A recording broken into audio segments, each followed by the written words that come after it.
This week, the Pew Research Center released a new survey asking Americans about the Zimmerman verdict. The survey asked the question, does this case raise important issues about race that need to be discussed? Kind of a soft question.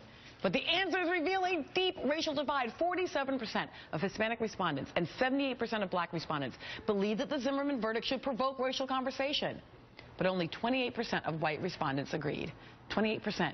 Fewer than 1 in 3 white Americans even think we have something to talk about here. But there is one high-profile white man who is willing to talk about race. And he spoke up on Fox News on Monday night. You want a conversation? You got it. You want a better situation for blacks? Give them a chance to revive their neighborhoods and culture. Work with the good people to stop the bad people. Pumping money into the chaos does little. You can't legislate good parenting or responsible entertainment, but you can fight against the madness with discipline, a firm message, and little tolerance for excuse-making.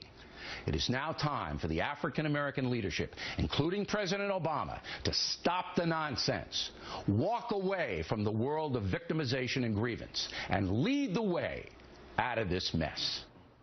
Well, that is one way to start a conversation. Michael? Yeah, you know what's interesting to me? Why is it that when we say we want to have a conversation on race, you want to have a conversation on blackness? You don't want to have a conversation on race. You don't want to have a conversation on white privilege, unconscious bias. You don't want to talk about the collective world we've made as black, brown, red, yellow, and white people. You want to lecture black people. And by the way, Mr. O'Reilly, did you not hear?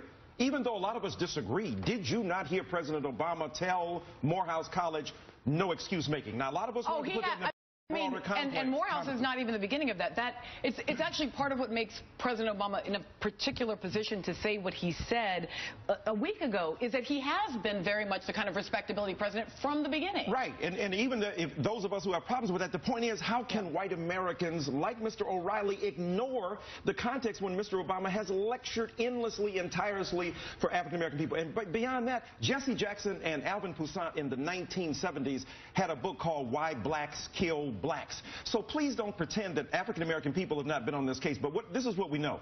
White on white crime is a devastation in America, like so-called black on black crime. It's not black or white on white crime. It's proximity murder. Yeah, people kill where they live. Yeah. So we have to talk about that in a broader sense. And guess what? The cameras don't show up in Chicago like they show up in Newtown and Aurora. All we're asking for is equal attention paid to crises at a time of enormous distress for our vulnerable children to be assisted. So, Mr. O'Reilly, I'd love to have that conversation about protecting yourself behind white picket fences and Fox News and having digital courage. Come in the streets where you went to Sylvia and you were surprised that black people don't throw bananas at each other or swing from trees.